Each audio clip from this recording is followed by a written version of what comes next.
In the name of the living God, Alpha and Omega, the beginning and the end, we step into this divine hour appointed for healing, restoration, and supernatural intervention. Beloved, this is not an ordinary Wednesday.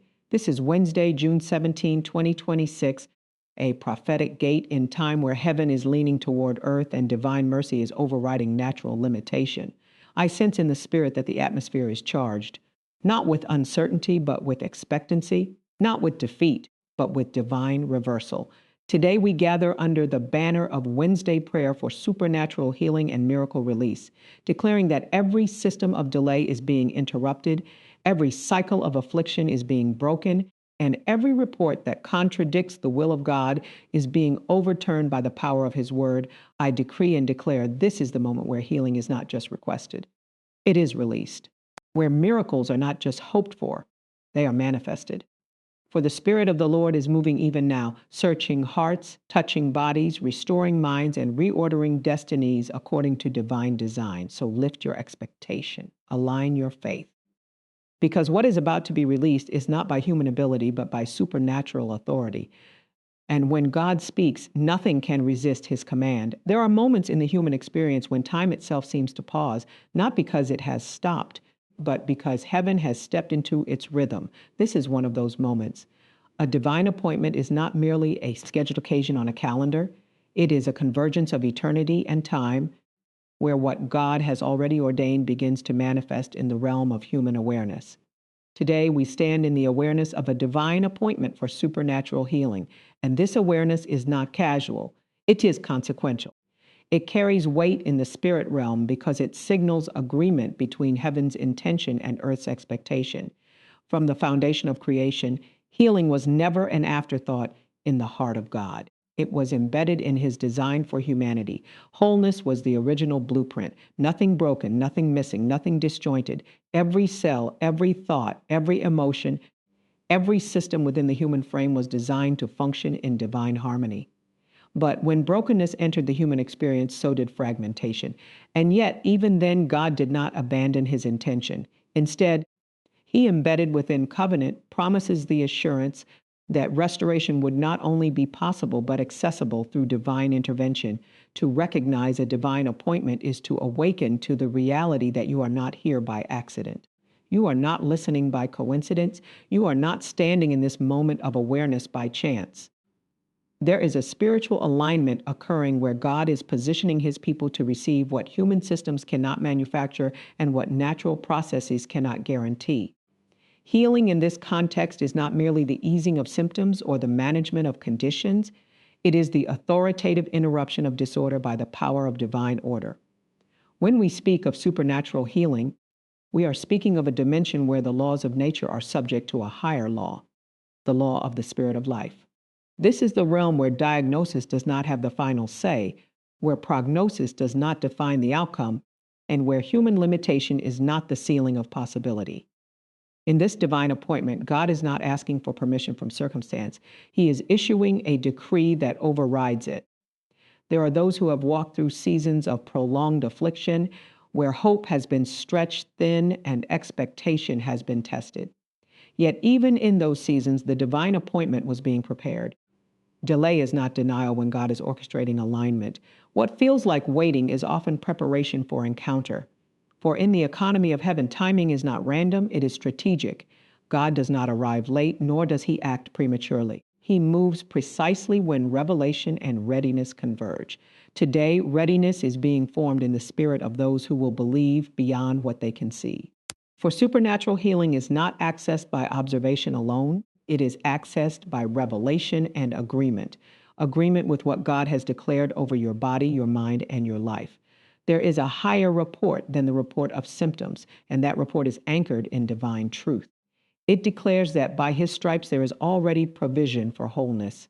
It declares that restoration is not a distant hope, but a present possibility. In this divine appointment, God is realigning perception. For many have begun to interpret their condition through the lens of permanence, but heaven is shifting that lens to one of process and possibility. What has been labeled incurable in the natural realm is not beyond the reach of divine intervention.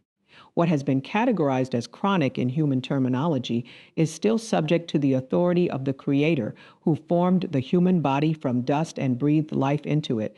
There is also a call in this moment to release resistance. Not resistance to pain alone, but resistance to belief. For unbelief is often more binding than affliction itself. It narrows expectation and limits reception. But in a divine appointment, faith is being stirred not as an emotional reaction, but as a spiritual posture. It is the posture that says, even now I believe God is able. Not tomorrow, not eventually, but even now. This kind of faith aligns the human spirit with divine possibility. The supernatural dimension of healing does not ignore medical understanding, but it is not confined by it. It transcends it.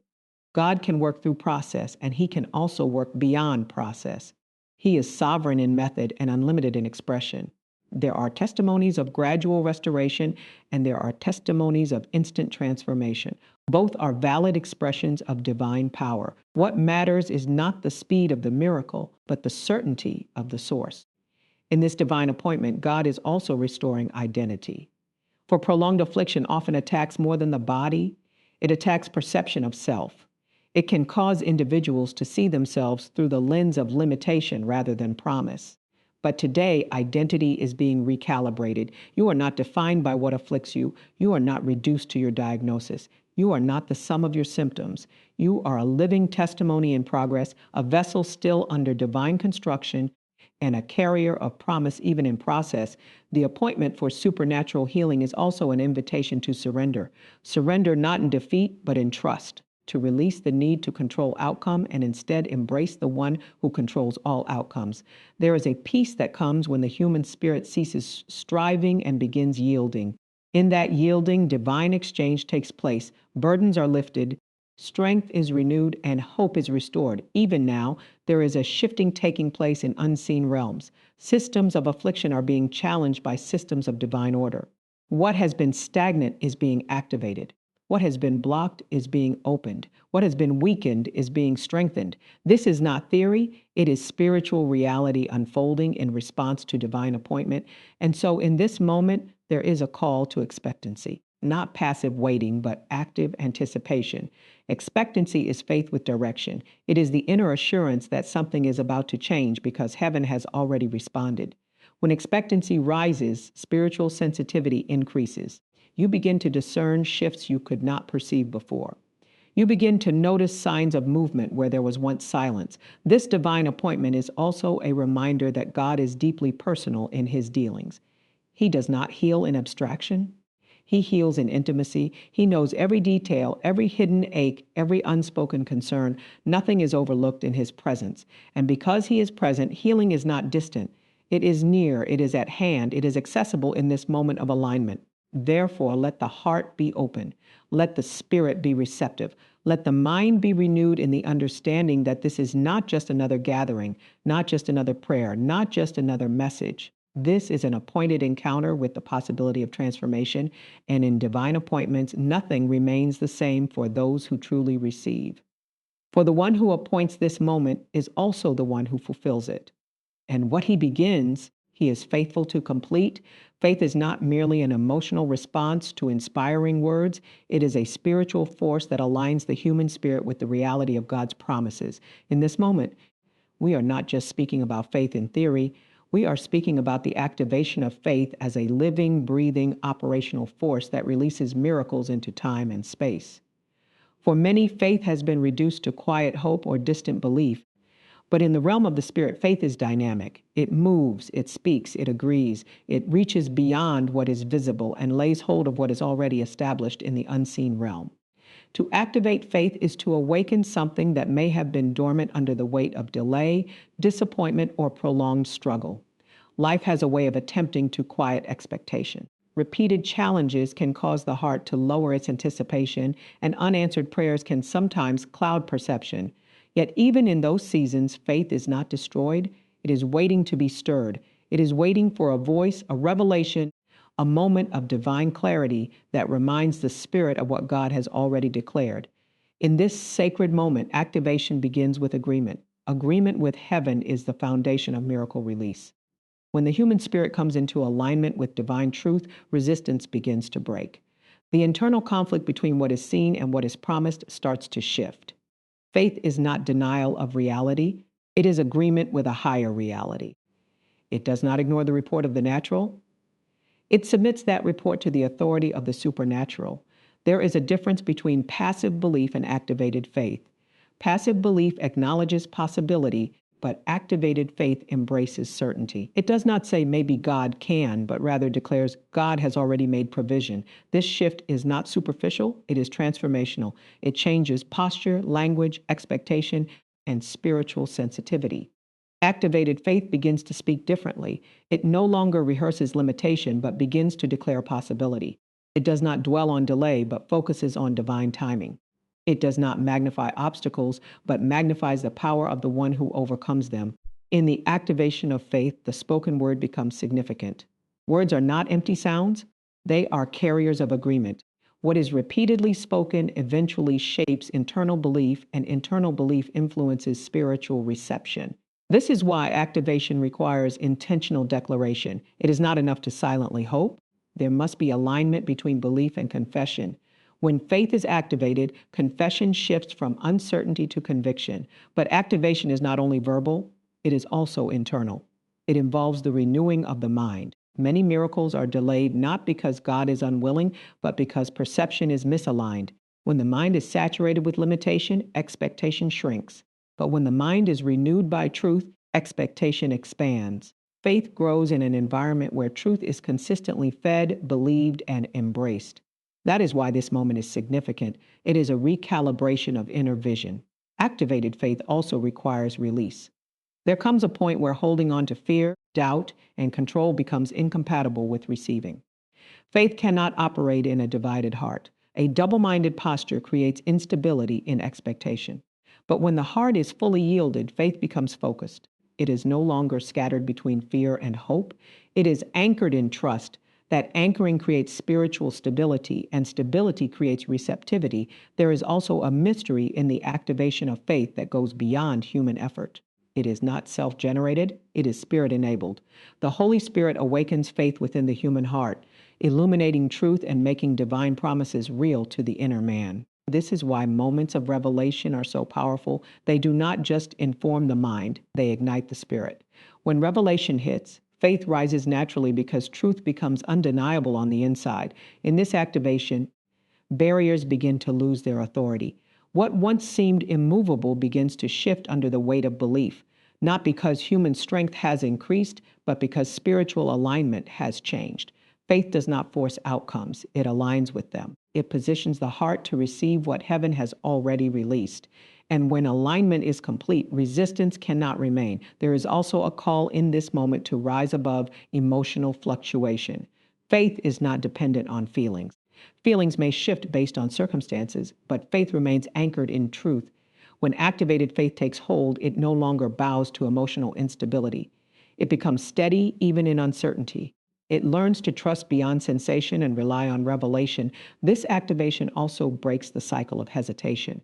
Many miracles are delayed not by lack of power, but by delayed response. Hesitation keeps the spirit in a state of waiting rather than receiving. But activated faith moves from waiting into appropriation. It reaches out spiritually and lays hold of what is promised. It does not wait for permission from circumstances. It responds to the invitation of God. Even now, faith is being stirred in those who have felt weary, not by human persuasion, but by divine awakening. Something within is beginning to respond again. Expectation is rising. Vision is being restored. The internal capacity to believe is expanding beyond previous limitations.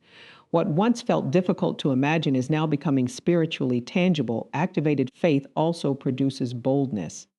Not arrogance, but confidence in the character of God. It is the assurance that God is faithful to his word. This boldness is not rooted in self-worth, but in divine trustworthiness. When faith is activated, the focus shifts from human inability to divine capability. The question is no longer, can I, but will God fail? And the answer, anchored in truth, is always no. In this place of activation, miracles are not forced, they are welcomed. They are not manipulated, they are received. Faith opens the door that allows divine intervention to manifest in human experience. It is the bridge between promise and fulfillment, between declaration and manifestation, between heaven's intention and earth's reality. And so in this moment, faith is being activated, not as an abstract idea, but as a living force within the spirit of those who will receive. It is awakening expectation, restoring confidence, and aligning hearts with the certainty that what God has spoken will come to pass in due season. And even now, in divine alignment, that season is being drawn near. To understand the breaking of cycles of sickness and delay, one must first recognize that life can sometimes feel patterned, almost as though certain struggles repeat themselves with unsettling familiarity. What begins as an isolated challenge can, over time, feel like a cycle, something that returns, persists, and resists human effort to fully overcome. In the natural sense, these cycles may be described as chronic conditions, recurring setbacks, or prolonged seasons of delay. But in the spiritual sense, they are often experienced as patterns that attempt to establish authority over time. Yet in this moment, we declare that no cycle has the right to continue indefinitely when confronted by divine intervention. Cycles thrive on repetition. They are reinforced by expectation, memory, and sometimes even unconscious agreement. When something painful repeats long enough, the mind begins to anticipate it, and anticipation can quietly become acceptance. Not acceptance in desire, but acceptance in expectation. And what is expected without resistance often becomes normalized. This is why cycles can feel so difficult to break. They are not only external patterns, but internal agreements that must be confronted at their root. But divine authority does not negotiate with cycles, it interrupts them. When God steps into the pattern of repetition, he introduces discontinuity. He brings an end where continuation was assumed. He declares a no more over what has been cycling. And when that divine interruption occurs, what was once predictable becomes unstable. The rhythm of affliction loses its structure. The pattern begins to collapse under the weight of higher authority. In the realm of sickness, cycles often manifest as recurring symptoms, returning diagnoses, or conditions that seem to improve temporarily only to resurface later. These experiences can create a sense of frustration and fatigue, not just physically, but emotionally and spiritually. But we must understand that persistence is not the same as permanence. Just because something has repeated does not mean it is ordained to remain. Repetition is not destiny. It is simply a pattern awaiting interruption. Delay operates in a similar way. Delay is not always absence. Sometimes it is postponement. But when delay becomes prolonged, it begins to feel like denial. It can cause the heart to question timing, promise, and even purpose. Yet in the spiritual understanding of divine order, delay is not a closed door. It is often a space where preparation, alignment, and unseen work are taking place. However, even delay has boundaries. It is not meant to become a permanent state. There comes a moment when what has been postponed must be released into manifestation.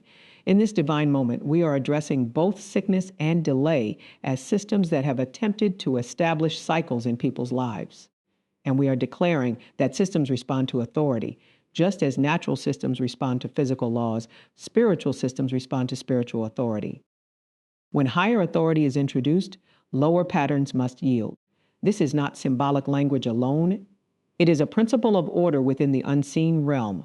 Breaking cycles requires interruption at the root level. Surface adjustments may provide temporary relief, but they do not dismantle patterns. True breaking occurs when the foundational agreement that sustains the cycle is removed. This may involve the breaking of fear-based expectation, the release of negative anticipation, or the rejection of identity shaped by prolonged struggle. For as long as a cycle is believed to be inevitable, it retains influence. But when inevitability is broken, authority is broken, there is also a spiritual weariness that cycles produce. When challenges repeat, hope can become fatigued. Expectation can become cautious. Faith can become guarded. Yet even in that state, the divine intention is not condemnation but liberation. God does not respond to human weariness with disappointment. He responds with intervention. And his intervention is not partial. It is decisive. It targets the root, not just the expression. In the breaking of cycles, there is often a moment of disruption before visible change. What has been stable in its repetition may initially feel unsettled when it is being broken. This is because systems resist change until authority fully overrides them. But disruption is not destruction of the person, it is destruction of the pattern. What feels like instability and transition is often the evidence that something entrenched is being dismantled. There is also a shift in identity that accompanies the breaking of cycles. When someone has lived within a repeated pattern long enough, it can begin to influence self-perception. A person may begin to see themselves as someone who always struggles with this, or someone who never gets past that point. But in the moment of divine interruption, identity is being redefined. You are not the cycle. You are not the repetition. You are not the limitation that has tried to define your timeline. You are a vessel of divine possibility, and cycles do not have authority over identity that is rooted in divine intention. As cycles begin to break, there is often evidence that appears subtle at first: a reduction in intensity, a delay in recurrence, a shift in pattern. These are not minor details, they are indicators of structural change. Just as natural systems show signs before full transformation, spiritual systems also reveal evidence before complete manifestation. What is beginning in the unseen will eventually become undeniable in the seen. And so in this moment, we speak to every repeating pattern of sickness and every prolonged delay and declare that their authority is being challenged. Not by human effort alone, but by divine intervention that interrupts what has been normalized. What has repeated will not continue unchecked. What has lingered will not remain indefinitely. What has persisted beyond its assigned time is now being confronted by a higher order. For when divine authority enters the equation, cycles lose their claim, patterns lose their power, and what once seemed unbreakable begins to yield to the command of restoration and newness. Restoration is not merely the repair of what was broken. It is the reestablishment of wholeness according to divine intention. When we speak of restoration of body, mind, and spirit, we are speaking of a return to alignment with the original design of God for human life. Nothing in the human experience was ever meant to function in fragmentation. The body was designed for vitality, the mind for clarity, and the spirit for communion with God. When these dimensions fall out of alignment, the result is not just discomfort, it is disintegration of wholeness. Yet even in disintegration, divine restoration is always possible. Restoration begins with the understanding that God does not simply improve broken things, He rebuilds them according to purpose. Human repair often works with limitation. It patches, it manages, it compensates. But divine restoration works with authority. It renews, it reorders, it reestablishes. When God restores, He does not merely return something to its previous state. He brings it into alignment with His higher intention. This means restoration is not regression to what was, but elevation into what should have been. The body, in its complexity, carries both physical vulnerability and divine design. It is capable of remarkable resilience, yet also subject to weakness. When sickness, fatigue, or dysfunction enters the physical system, it often affects more than just biology. It affects confidence, mobility, and quality of life. But in the realm of divine restoration, the body is not abandoned to limitation. It is remembered by its creator. Every cell, every system, every function is known by the one who formed it, and what is known by God is not beyond His ability to restore. Restoration of the body is not only about the cessation of symptoms, it is about the reestablishment of order. It is the return of systems to harmony, the recalibration of functions, and the renewal of strength where weakness once prevailed. It is the quiet but powerful work of divine intervention that reaches into what human hands cannot touch and brings alignment where imbalance once existed. This kind of restoration may be gradual in some cases and instantaneous in others, but its source remains the same: the life-giving power of God. The mind, too, is a vital dimension of restoration. It is the seat of perception, memory, reasoning, and imagination. When the mind is burdened by stress, trauma, confusion, or prolonged pressure, it can become clouded, overwhelmed, or fatigued. Mental exhaustion is not simply tired thinking, it is the strain of carrying too much without release. Yet restoration of the mind is not only relief from pressure, it is renewal of clarity. It is the return of peace where anxiety once ruled and the restoration of focus where fragmentation once dominated. Divine restoration of the mind brings order to thoughts that have been scattered. It quiets internal noise that has been persistent. It replaces distortion with truth and restores the ability to perceive life through a lens of stability rather than survival. In this state, the mind is no longer merely reacting to circumstances. It is regaining the capacity to discern, to process, and to rest. Restoration in the mind is often subtle but deeply transformative because it changes how a person experiences everything else. Then there is the spirit, the deepest dimension of human existence. The spirit is the place of connection with God, the inner awareness of divine presence and purpose. When the spirit is weakened by discouragement, prolonged struggle, or spiritual dryness, a person may still function externally but feel internally disconnected. This disconnection is not always visible, but it is deeply felt. Yet restoration of the spirit is the reawakening of communion. It is the return of sensitivity to God's presence, the renewal of hope, and the rekindling of inner life. When the spirit is restored, there is a shift that cannot be explained purely in natural terms. Strength returns in places where exhaustion had settled. Hope rises where resignation had taken hold. A sense of divine nearness replaces distance. This restoration is not manufactured by effort. It is received through divine impartation. It is the Spirit of God breathing life into what has felt depleted, reminding the inner being that it is still connected to its source. What makes restoration powerful is that it is comprehensive. It does not isolate one part of a person while neglecting another. God's restoration touches the body, but it also reaches the mind and penetrates the spirit. It is holistic because God is not fragmented in his work. He does not heal in parts while leaving other areas untouched. His restoration is integrated, bringing unity where there was division. There are moments in life when people learn to function with partial restoration, managing physical health while struggling mentally, or maintaining mental stability while feeling spiritually depleted. But divine restoration calls for wholeness, not survival. It calls for fullness, not partial recovery. It reintroduces balance where imbalance has become familiar. Restoration also carries the element of identity recovery. When body, mind, or spirit is affected for extended periods, a person's sense of self can become shaped by that condition. But restoration reclaims identity from limitation. It reminds the individual that they are not defined by what they have endured. They are not reduced to what they have experienced. They are still whole in divine perspective. Even if they are in process of experiencing that wholeness outwardly, there is also a divine tenderness in restoration. It is not rushed or harsh. It is intentional and precise. God restores with awareness of every detail, every wound, every place of loss. Nothing is overlooked. Nothing is forgotten. What may seem minor to others is significant in divine attention. Restoration, therefore, is not generic. It is deeply personal. As restoration unfolds, evidence may appear gradually or suddenly. Strength may return incrementally. Clarity may sharpen progressively. Peace may settle quietly.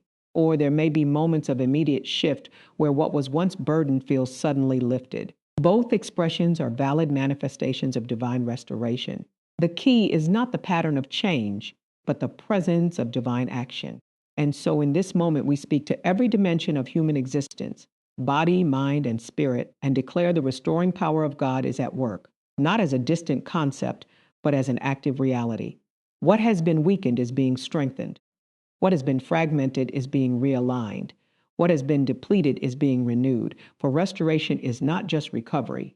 It is divine reconstruction into wholeness according to the original intent of the one who formed us. When we speak of heavenly intervention and angelic assistance, we are stepping into a dimension that is often unseen but never inactive.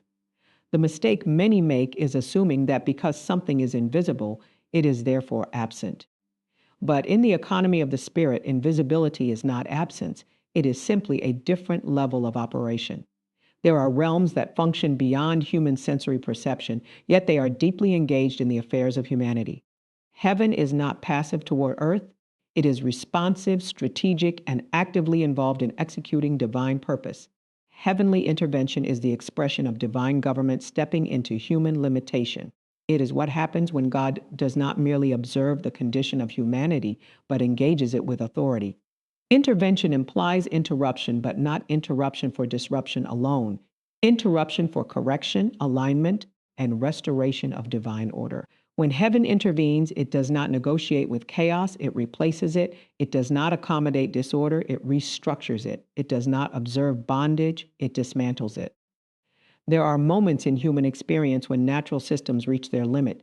Medicine reaches its boundary, logic reaches its ceiling, human effort reaches exhaustion. It is in those very moments that heavenly intervention becomes most evident.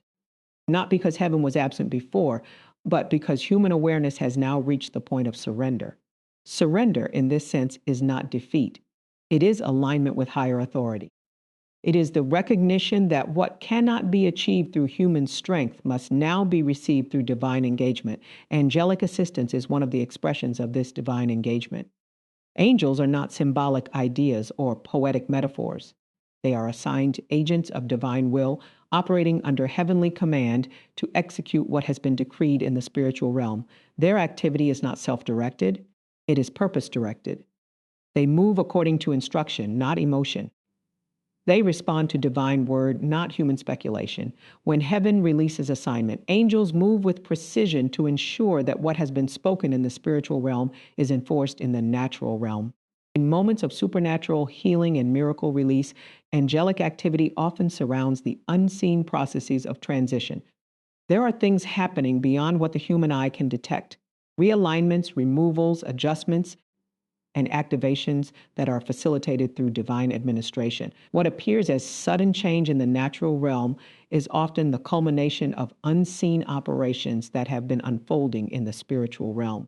Angels are part of that divine administration, ensuring that what God has ordered is not hindered by resistance. Heavenly intervention also disrupts resistance that has no legal right to remain. In spiritual understanding, not everything that persists has permission. Some things persist simply because they have not yet been confronted by higher authority. But when heaven intervenes, it introduces a higher jurisdiction. And when higher jurisdiction is established, lower claims must yield. This is why intervention is not gentle negotiation with affliction. It is authoritative reordering of systems. There are times when intervention feels subtle at first, a shift in atmosphere, a change in perception, a sudden peace where there was turmoil. These are not minor experiences. They are indicators of spiritual activity. Heaven often begins with influence before manifestation. Influence prepares the environment for manifestation. It softens resistance, aligns expectation, and positions the heart to recognize what God is doing. Angelic assistance often works within this process, facilitating transitions that human awareness gradually begins to perceive. But there are also moments when intervention is unmistakable and immediate. Situations that were entrenched suddenly shift. Conditions that were stable in their dysfunction suddenly break. What was prolonged suddenly concludes. These moments are not accidents. They are the result of divine command executed without delay. When God releases a word of intervention, there is no hesitation in its fulfillment. Heaven does not struggle to obey itself. It moves in perfect alignment with divine intention. Angelic assistance also plays a role in protection during transitional seasons. Whenever God begins to shift a person out of prolonged affliction or limitation, there is often resistance to that movement.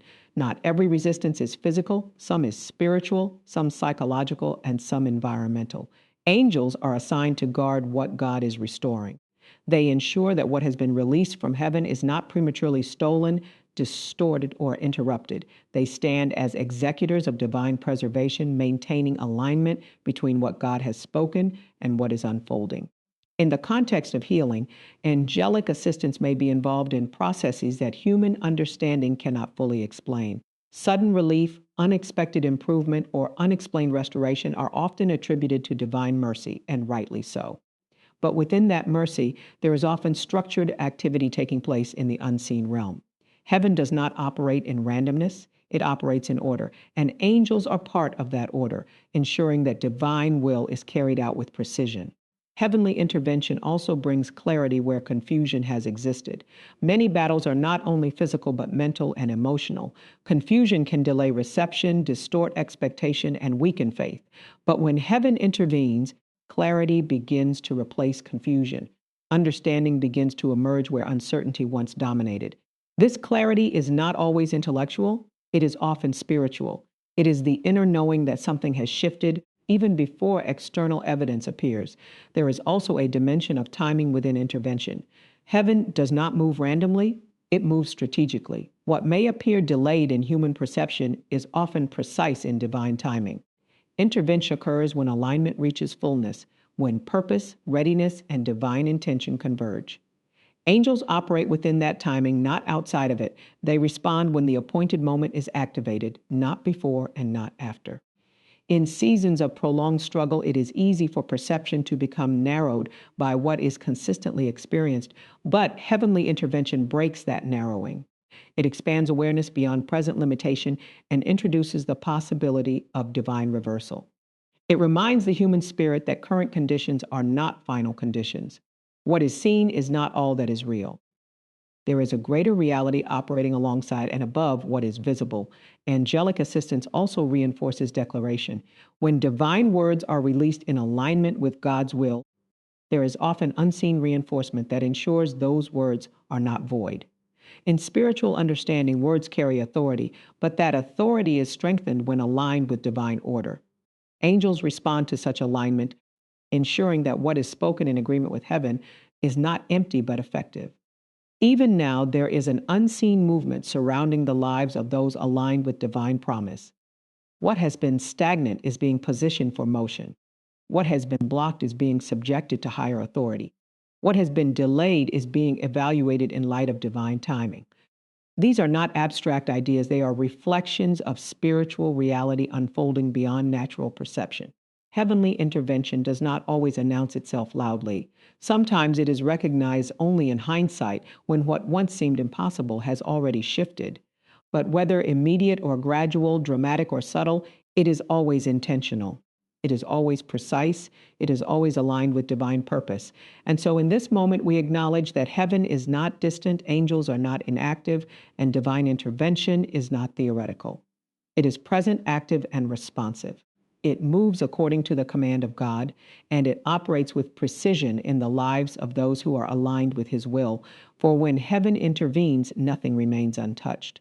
And when angelic assistance is released, nothing remains unguarded. What God has ordained will not lack the support of heaven to bring it into manifestation. Alignment with God's will is not simply a moral aspiration or a religious preference. It is the spiritual positioning of the human life into harmony with divine intention. It is the moment when the will of man yields to the wisdom of God and personal desire is refined under the authority of eternal purpose. In this alignment, confusion begins to lose its influence, resistance begins to weaken, and clarity begins to emerge as the guiding light of decision, direction, and destiny.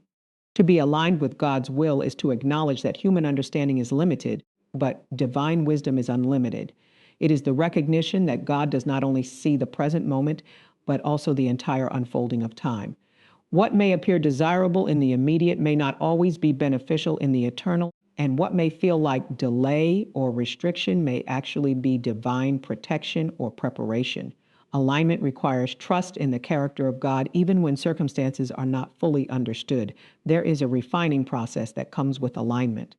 The human will is often shaped by experience, emotion, and expectation. These influences are not inherently negative, but they must be surrendered to a higher authority in order for true alignment to occur. This surrender is not loss of identity, it is the purification of intention. It is where desire is not erased but reoriented, where ambition is not destroyed but redirected, and where personal plans are not dismissed but submitted to divine orchestration. In the context of healing and miracle release, alignment becomes especially significant. For healing is not only a divine act, it is also a divine order. It flows most freely where there is openness, receptivity, and agreement with God's purpose. Misalignment does not mean rejection by God. Rather, it often means friction within perception. When human expectation is misaligned with divine timing or method, it can create internal tension that clouds reception.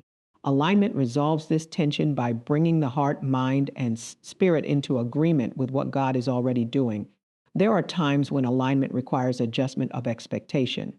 Many approach God with specific outcomes in mind, but divine wisdom may choose a different path to bring about restoration. Alignment does not demand that God conform to human preference. It invites the human spirit to trust divine wisdom. This is where transformation begins, not in God changing his mind, but in the individual's perspective being elevated to understand that his ways are higher and his thoughts are deeper. Alignment with God's will also brings peace, even in uncertain circumstances.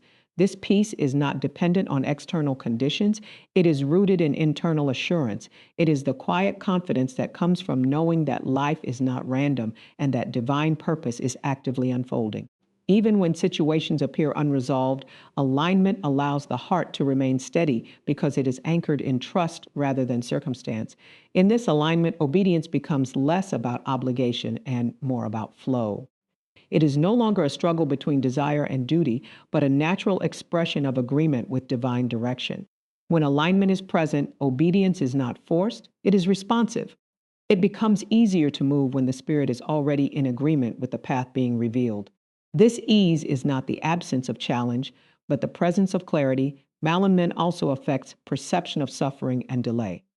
When misaligned, suffering can appear meaningless and delay can feel like abandonment. But when aligned with God's will, even difficult seasons are viewed through the lens of purpose. This does not remove pain, but it reframes it. It introduces the understanding that what is temporary is not necessarily purposeless, and what is uncomfortable is not necessarily outside of divine involvement. There is also a protective dimension to alignment. When a life is aligned with God's will, it is positioned under divine covering. This does not mean absence of challenge, but it does mean presence of guidance. It means that even in uncertainty, there is direction. Even in difficulty, there is preservation. Alignment does not eliminate all resistance, but it ensures that resistance does not become destruction. It keeps the life within the boundaries of divine intention, where restoration and purpose remain accessible. Misalignment, on the other hand, often creates unnecessary strain. When choices, thoughts, or expectations are not aligned with divine direction, there can be a sense of internal dissonance. This dissonance is not punishment, it is feedback. It is the inner awareness that something is not yet in harmony with truth. Alignment resolves this dissonance by bringing the inner life into agreement with divine reality. In moments of prayer and spiritual seeking, alignment becomes the foundation for clarity. It is difficult to discern divine direction when the heart is divided, but when the heart is aligned, sensitivity increases. There is greater awareness of inner prompting, greater clarity in decision making, and greater peace in uncertainty. Alignment sharpens spiritual perception, allowing the individual to recognize what is consistent with divine will and what is not.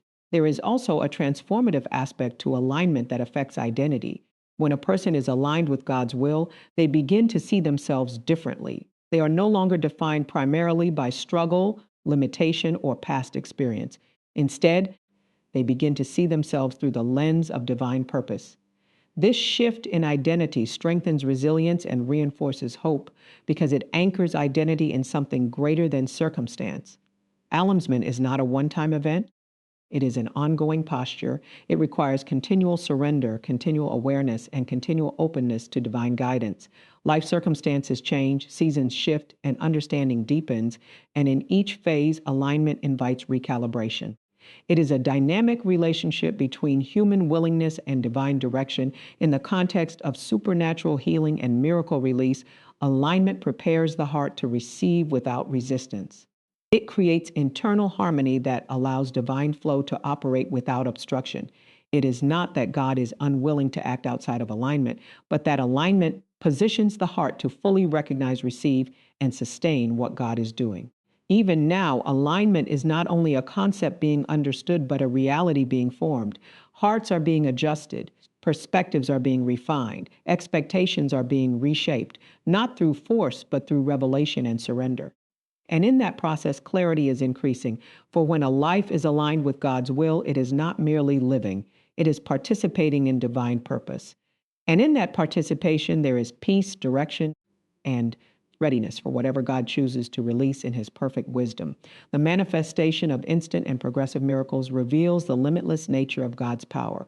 He is not confined to one method, one timeline, or one pattern of operation. Sometimes he speaks and change happens immediately. At other times, he begins a work that unfolds day by day until the fullness of the miracle becomes evident. Both are authentic demonstrations of divine power. Neither is greater than the other. Both testify that God remains sovereign, purposeful, and faithful in fulfilling his promises. One of the greatest challenges people face is comparing their journey with someone else's testimony.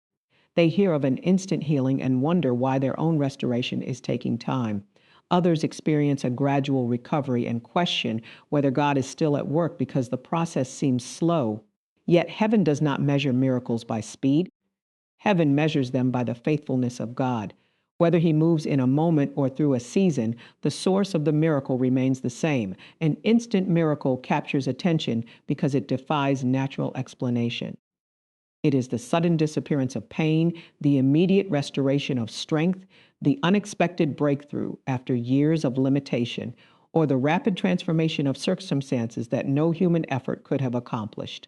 These moments remind us that God is not restricted by natural laws. The one who created the universe is not limited by the systems he designed. When he chooses to act instantly, no obstacle can resist his command, no barrier can withstand his authority, and no limitation can overrule his will. Throughout history, people have witnessed moments where divine intervention changed everything in a single encounter. Fear became peace, weakness became strength. Barrenness became fruitfulness. Bondage became freedom. These sudden transformations remind us that God specializes in doing what humanity considers impossible. What seems unreachable to human effort remains fully accessible to divine power. Yet, progressive miracles are equally profound. A progressive miracle is not evidence of lesser power, it is evidence of sustained grace. It is God working faithfully through time, strengthening, restoring, and rebuilding until the fullness of his purpose is revealed. Sometimes he heals layer by layer because he is restoring more than the visible condition. He is renewing character, rebuilding hope, strengthening faith, and establishing a testimony that will encourage others for years to come. Many people overlook progressive miracles because they focus only on dramatic moments. They fail to recognize that every small improvement, every renewed strength, every positive report, and every step forward is evidence that God is already at work. A miracle does not become more authentic because it happens suddenly. A miracle is authentic because God is the one producing it. There are seasons when God intentionally allows his work to unfold progressively because process develops endurance. During these seasons, every stage of improvement becomes an opportunity to grow in trust. Faith matures as each day reveals another measure of God's faithfulness. The miracle is not delayed because God has forgotten. It is unfolding according to divine wisdom. Progressive miracles also remind us that restoration often reaches deeper than what is immediately visible. A person may begin praying for physical healing only to discover that God is simultaneously restoring emotional wounds, renewing spiritual strength, repairing relationships, and bringing peace to areas that had been burdened for years. The outward miracle becomes the visible expression of an inward transformation that God has been accomplishing all along. Manifestation is the bridge between promise and experience. God's promises are eternal, but manifestation is the moment when those promises become evident in everyday life. It is when hope becomes testimony. It is when expectation becomes reality. It is when prayer gives way to praise because what was once believed is now seen. Faith plays a significant role in remaining prepared for manifestation. Faith refuses to become discouraged by appearances, understands that what is unseen may already be advancing toward visibility. Just because something has not yet appeared does not mean it has not already begun. Seeds develop beneath the surface before they emerge above the ground. Likewise, many miracles begin in unseen ways long before they become visible to human eyes. Expectation must remain alive during this process. Expectation is not wishful thinking. It is confident anticipation rooted in God's character. It says, because God is faithful, I remain open to his timing and his method. This posture protects the heart from despair while keeping it ready for divine intervention. There are moments when God chooses instant miracles because they reveal his authority over impossible situations. There are other moments when he chooses progressive miracles because they reveal his faithfulness throughout the journey. Instant miracles demonstrate that nothing is impossible for God. Progressive miracles demonstrate that nothing is too difficult for God to sustain. One displays his power in a moment, the other displays his power through endurance. Both glorify him. manifestation also requires gratitude. It is important not only to celebrate the completed miracle, but also to recognize the evidence of God's activity along the way. Gratitude keeps the heart sensitive to His presence. It acknowledges that every improvement, every opportunity, every unexpected provision, and every answered prayer reflects His goodness. A grateful heart remains attentive to the many ways God is already moving. Sometimes manifestation arrives in ways that differ from our expectations.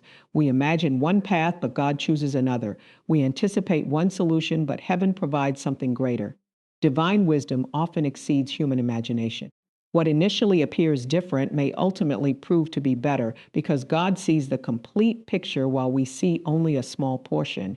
As we continue in faith, we refuse to place limitations on God's methods. We remain open to immediate breakthroughs while also embracing faithful perseverance. We do not demand that heaven operate according to our timetable. Instead, we trust that the God who began the work will complete it in the way that best fulfills His purpose and displays His glory. Today, we stand with confident expectation that miracles are being manifested. Some will experience immediate breakthroughs that leave no room for doubt. Others will recognize that restoration has already begun and will continue until complete wholeness is revealed. Neither outcome is inferior. Both are evidence that God is active, present, and faithful. So let every heart remain steadfast. Let every mind remain filled with hope. Let every spirit remain anchored in the certainty that God still performs miracles.